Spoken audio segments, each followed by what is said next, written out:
witnesses around.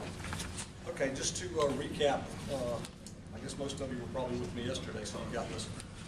About 8:30 yesterday morning, police were called by a citizen in the area of New Berlin Road and Richfield Place Road, I don't remember the name of that one right now, about an individual walking down the road waving a sword. Actually, an off-duty officer, Robert Wilbanks, was driving by and was flagged down by the citizen. And Officer Wilbanks was off-duty, but he was on his way to work, so he was already dressed for work. He was just driving to another part of town for his assignment. So Officer Wilbanks approached this individual who was dressed in a long trench coat, dark pants. The exact interaction that took place right there, and most of you have been around us enough to know what I'm talking about, but we don't actually get to talk to that officer right now. There's a criminal investigation that takes place, and every time there's a police-involved shooting, that's done both by our office and then independently by the state attorney's office. And under under constitutional law and all their certain procedures we follow, and we don't specifically talk to that officer about what happened, the officers that were actually involved in the shooting. So we'll get that later when we get through the RTR process. But we had witness officers there as well, and we also had the civilian witness that had originally called the police. When Officer Wilbanks approached this individual, there was some confrontation, and they began a physical confrontation.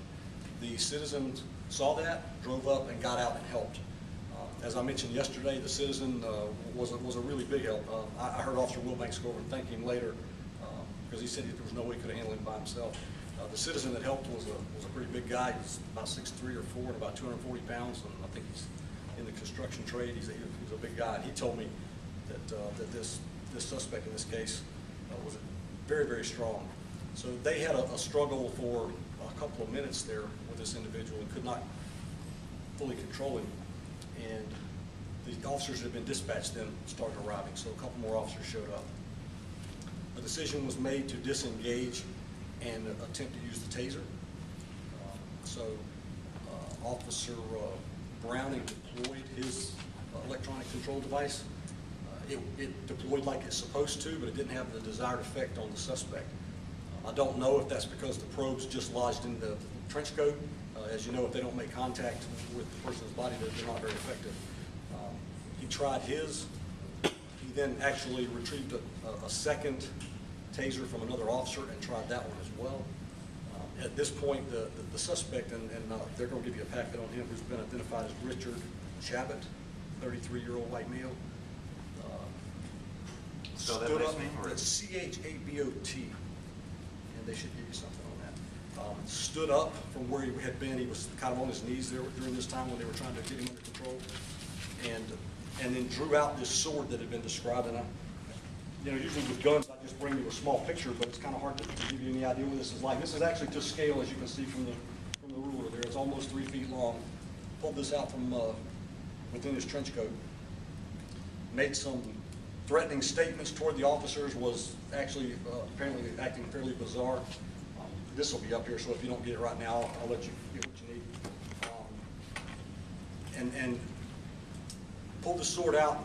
Made some statements and some threats, and then actually this struggle had taken place, or had it moved to, I don't know how it got there, but it was right next to Officer Wilbanks' police car, which was sitting there with the door open. Mr. Chabot stood up with a sword, and then immediately got into the driver's seat of the police car. Took the sword into the car, got into the car, started revving the motor, trying to get the car into gear. At this time, Officer Wilbanks moved up to the front of the police car and began to shoot through the windshield. And then shortly after that, Officer Browning was around to the driver's side, and he fired several shots through the driver's side door. Mr. Chabot was struck several times and was killed at the scene, as I told you yesterday. So the officers involved, I gave you those yesterday, is Officer Ken Browning. He's been on about 14 years. He has been involved in one other incident where he discharged his firearm at someone, but it was a missed case, so he didn't hit anybody. Officer Robert Wilbanks has been on about 4 years, and this is his first officer-involved shooting. If you have any questions, I'll try to answer them for you. Does the suspect have any prior involvement with police? Or, he has no criminal record, but he does have a history of mental illness. There have been Baker Acts, and I think maybe you probably will get that information. So. Well, the police report says the case will be followed up by the cold case team. Is there any other crimes that he could be subject to? No.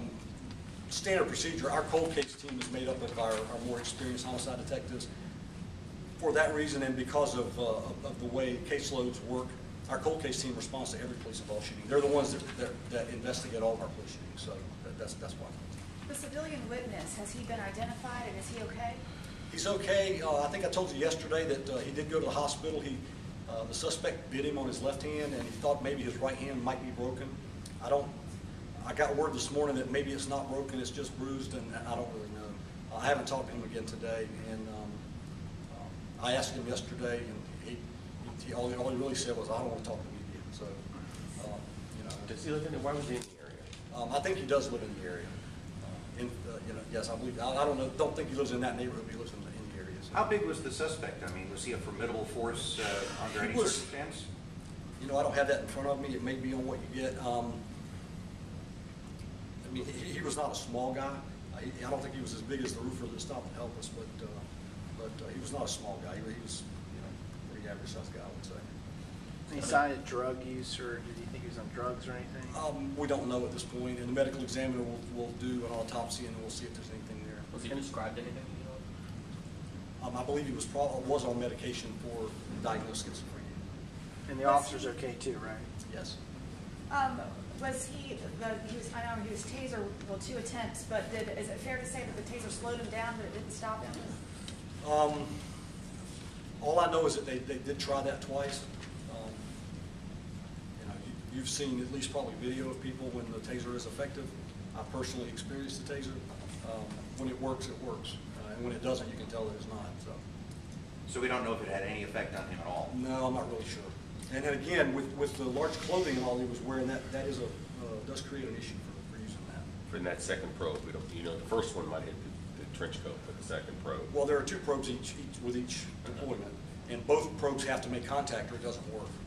And so, and I saw one probe laying in the street that wasn't in anything.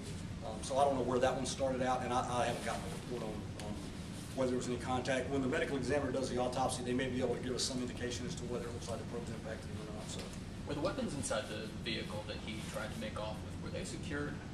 actually, they both were in the trunk, but the officer was a little concerned because he often, while he is working, moves his secondary pistol to the passenger compartment, so it's available to him if he needs it. And he was concerned that he had already done that. He was having trouble remembering just where that one was at the time. Were the keys obviously in the trunk, or there was a way to get it in the trunk? Absolutely, yeah. Well, the keys were in the car because he was able to get the car revving up. And you know, once you have the keys to the car, yes, you can get the trunk. But you don't know if his secondary, ultimately, did you find the secondary? It was in weapon? the trunk. In the trunk, so. It was not in the console or anywhere else in the passenger compartment of the car, but there was some concern about it in the officer's part.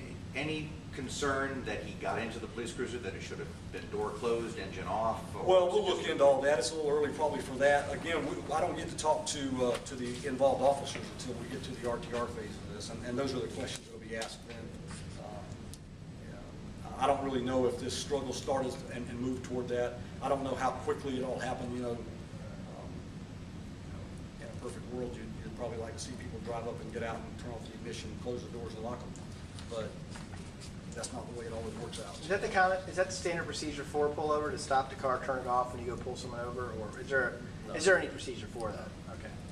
Did the suspect make any statements while they were trying to subdue him? Did he say anything? Did he say anything about why he was in the area or what he was doing? I don't think there was much conversation, but again, I haven't gotten to talk to Officer Wilbanks, who was the one that had the most contact with him. When you say acting bizarre, Yeah, they told me that as he stood up with the sword, he was screaming and yelling. I mean, help me out. Didn't they say they said something about it? He was sort of making growling noises. I mean, it was just something, you know. Does he have any family in the area? Very aggressive, yes. Any other questions? All right, thank you very much. Thanks.